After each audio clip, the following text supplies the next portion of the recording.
안녕하세요. 토요미스테리 디바제시카입니다. 여러분의 구독은 저에게 큰 힘이 됩니다. 2003년 2월, 이곳은 콜롬비아의 보고타시입니다. 세바도스 시엔테라는 사람이 청년 재벌로 꽤 이 지역에서 이름이 알려진 사람인데요. 자신의 고급 스포츠카를 몰고 술집을 방문한 것을 마지막으로 행방불명된 사건이 발생합니다. 그의 가족들은 늦게까지 시엔테에게 연락이 닿지 않자 바로 실종 신고를 해요. 그런데 사실 평소 그의 가족들은요, 가족 중 누구라도 늦은 시간까지 연락이 되지 않고 집에 돌아오지 않으면 즉시 경찰에 신고할 준비를 하고 있었습니다. 그 이유는 이 보고타시 치안이 워낙 좋지 않아서 금품을 노리고 부유층을 납치하는 사건이 자주 발생했기 때문이에요. 신고를 받은 경찰이 지역을 순찰했고요. 마침 시엔테의 차가 술집 밖에 주차된 것을 발견합니다. 하지만 술집 안에는 그가 없어요. 차에도 흔적이 없고요. 이 사실을 보고받은 가족들은 돈을 노린 괴한이 시엔테를 납치했을 가능성을 확신합니다. 그리고 하루 종일 그 납치범이 전화를 오기를 기다렸죠. 하지만 어쩐 일인지 아무런 연락도 오지 않습니다. 그런데 엉뚱한 곳에서 그의 흔적이 발견됩니다. 글쎄 시엔테가 아주 아침 일찍 은행에 나타났어요. 그리고는 자신의 전 재산을 다 현금으로 인출하려고 했던 정황이 드러난 것이죠. 그런데 당시에 그 은행은 시엔테가 전 재산을 현금으로 달라고 하니까 그런 막대한 현금이 다 준비되어 있지 않았기 때문에 전금액 인출이 되지 않습니다. 자, 그러자 이 시엔테가 어떻게 했냐면 마치 준비가 된 듯 그렇다면 스위스에 있는 이 계좌로 자신의 전 재산 플러스 비상금까지 모두 옮겨달라고 했고요. 이체가 끝난 후 그는 유유히 은행 밖을 나가게 됩니다. 자신의 전 재산을 갑자기 누군가의 계좌로 다 보내버려요. 이 이야기를 들은 가족이 이게 너무 수상해요. 너무 이상해요. 그럴 사람이 아닌데. 게다가 스위스의 계좌에 대해서는 들어본 적도 없고 계좌의 이름조차도 아는 사람이 아니에요. 게다가 누가 그렇게 전 재산을 다 옮겨버립니까?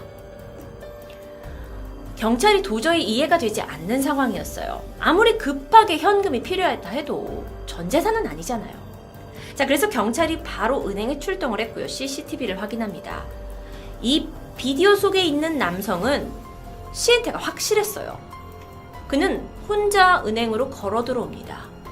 전화를 받거나 어떤 지시를 받고 있는 것처럼 보이지 않았어요.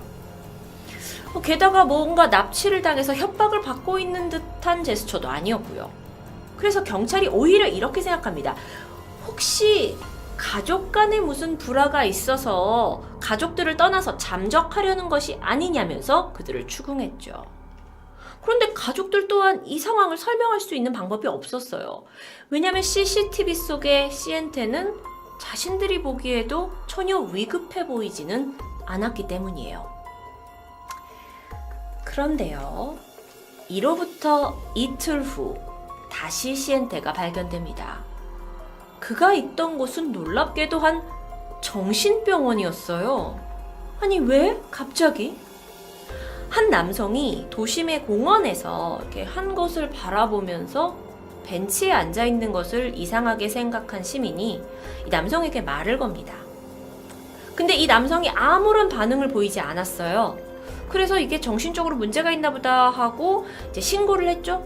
그리고 정신병원으로 옮겨진 게 바로 시엔테였습니다. 병원에서는 신원 파악을 하기 위해서 경찰에다가 이 사건을 의뢰했는데 실종자들하고 대조를 하던 중 그가 그렇게 찾아 헤맸던 시엔테라는 걸 알게 되죠.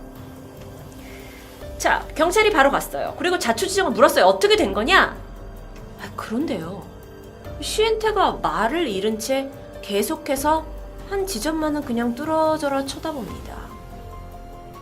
경찰은 그에게서 아무것도 알아낼 수 없을 것 같았고 그래서 병원으로부터 다시 그의 행적을 역추행합니다. 몇몇의 목격자들을 발견했어요. 그리고 그들로부터 아주 놀라운 사실을 알게 됩니다. 그가요, 며칠 전 은행에서 자신의 돈을 다 현금으로 인출해서 스위스 계좌에 보내겠다라고 하고 바로 은행에서 나온 후부터 그는 이 벤치에 앉아 있었던 겁니다. 그가 도대체 왜 그랬을까요? 그리고 이후부터 그냥 영혼이 빠져나간 사람처럼 멍해진 거예요. 도저히 설명이 되지 않았습니다. 그런데 다음날 아침 간호사실에 호출벨이 울립니다. 그러더니 의식을 잃은 것처럼 보였던 시엔테가 정신을 차렸어요. 그리고서는 눈을 동그랗게 뜨고 묻죠. 여기 어디예요? 제가 왜 병원에 있죠? 그는 지난 며칠 동안 자신에게 일어났던 그 어떤 일도 기억하지 못했습니다. 경찰은요, 혹여 이 일이 더 큰 사건과도 연관될 수 있다라고 생각합니다. 그래서 시엔테가 실종된 그날부터 어디에 있었는지를 추적하는데요. 먼저 기억을 더듬어서 이제 기억의 조각들을 좀 맞춰봤더니, 자, 그날 먼저 차를 끌고 술집에 들어갔죠. 자, 그런데 이 술집에서 기억이 나기로는 한 미모의 여성이 그에게 접근합니다. 그리고는 자신이 술을 사겠다고 해요. 그리고 남자가 그걸 흔쾌히 받아서 마셨죠? 그런데 이후로 시엔테는 아무것도 기억이 나지 않아요. 그래서 경찰이 이 술집을 찾아갑니다. 그리고 바텐더에게 그날 시엔테가 어떤 여성과 술을 먹었냐고 묻게 되죠. 그랬더니 기억하고 있어요. 여성이 시엔테에게 술을 주었고 얼마 후부터 그가 갑자기 얼빠진 표정을 짓더니만은 여성이 시엔테의 귀에다가 뭐라고 속삭이니까 그녀를 따라 나갔다고 말합니다. 근데 사실 바텐더로서는 뭐 이렇게 바에서 만난 여성하고 어디 따라 나가는 게 뭐 흔히 있을 수 있는 일이기 때문에 특별히 신경 쓰지 않았다고 해요. 그렇다면 시엔테가 먹은 술에 무언가 들어있을 수도 있겠다라고 직감한 경찰은 시엔테가 그날 입었던 양복을 조사합니다.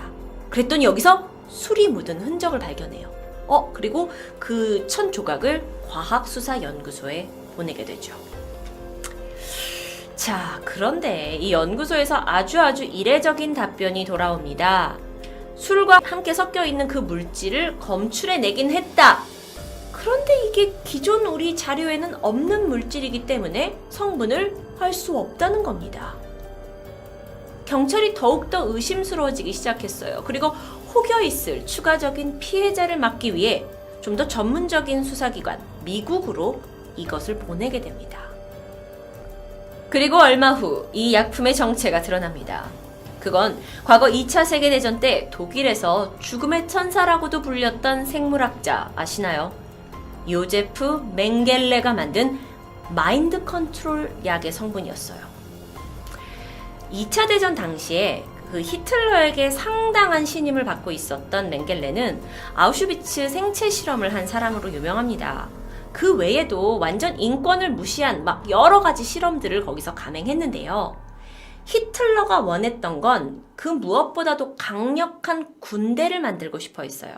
그래서 그가 한 연구에 몰두합니다. 그리고 거기서 뭘 만들어내냐면 군인들의 마음을 조종을 해서 양심의 가책을 받지 않고 위쪽에 어떠한 명령도 수행할 수 있는 무적의 약을 만들어 내는데요. 그 약의 성분이라고 알려져 있어요. 그런데 이제 어떻게 됐냐면 전쟁이 패하고 나서 이 맹겔레는 전범 재판을 받을 수도 있기 때문에 남미로 도주를 하게 되고요. 이후에 그 제조법이 유출된 것으로 추정됩니다. 이 약은요, 일단 사람이 복용을 하게 되면 최면 상태로 빠져들어요. 그리고 나서 어떻게 되냐? 자신에게 약을 먹였던 그 사람을 전적으로 순종한다고 합니다. 그리고 나서 약의 기운이 빠지면 정신이 돌아오긴 하지만 자신이 한 행동에 대해서 전혀 기억하지 못하게 되는 거죠. 1950년대부터 유통이 되어 온 것으로 추정되는 이 약은 색깔도 없고 냄새도 없어요. 그래서 음식이나 음료에다가 누군가 탔다고 한들 이걸 발견해내기가 너무 어렵습니다. 실제로 이걸 가루로 곱게 빨아가지고 그냥 범죄 대상 앞에서 훅 불기만 해도 효과가 날 만큼 강력하다고 해요. 그리고 이 약을 먹은 사람들은 참고 사진입니다. 좀비처럼 자신의 의지를 다 잃어버리기 때문에 뭐 시키는 대로 은행 가서 돈을 뽑아오기도 하고, 내 아파트 뭐 서류를 주기도 하고, 자동차 키 그냥 순순히 주기도 하고, 이렇게 손쉽게 조절당해, 컨트롤당해버려요. 게다가 더 큰 문제는 성범죄에 사용되기도 하죠. 그래서 악질적인 범죄를 양상해내고 있었던 겁니다. 자, 그것 때문에 이 약은요, 좀비약 또는 악마의 숨결이라고 불리고 있습니다. 실제로 세계에서 가장 무서운 마약이라는 별명을 갖게 되죠. 1980년에 콜롬비아 한 외교관이 칠레에서 외교관이요, 코카인을 밀매로 한 혐의로 체포된 사건이 있어요. 근데 어떻게 외교관이 코카인 같은 거를 밀매하냐라고 했지만 조사 결과 그 외교관의 몸에서 약 성분이 발견됩니다. 그러니까 이제 완전 꼼짝없이 범죄자에 의해서 조종당한 거죠. 2013년까지 약 1200여 명이 넘는 피해자가 발생했고요. 여기는 평범한 사람들로부터 유명인사, 정치가, 미국 대사관 직원까지도 피해를 입은 사례가 있다고 합니다. 이 콜롬비아에서 시엔테에게 약을 먹이고 전 재산을 약탈해간 그 범죄 조직은 아직 밝혀지지 않았습니다. 그런데 이 콜롬비아의 보고타시에 있는 그 한 대학병원의 간호사는요, 거의 매주 좀비 약에 취한 환자들이 나타난다고 하는데요. 파티에 갔다가 2, 3일 후에 소지품하고 돈 다 잃은 채 멍하게 벤치에 앉아 있다가 문득 깨어나서 병원에 도움을 요청하러 온다고 전합니다. 최근 한국에서도 클럽에 있는 여성들에게 물뽕이라는 약에 취하게 한 뒤 성적으로 이용한 아주 비극적인 사건들이 발각되고 있는데요. 누군가 건넨 술이 범죄에 이용될 수 있다라는 끔찍한 사실을 꼭 인지해야 하겠습니다. 토요미스테리 디바제시카입니다.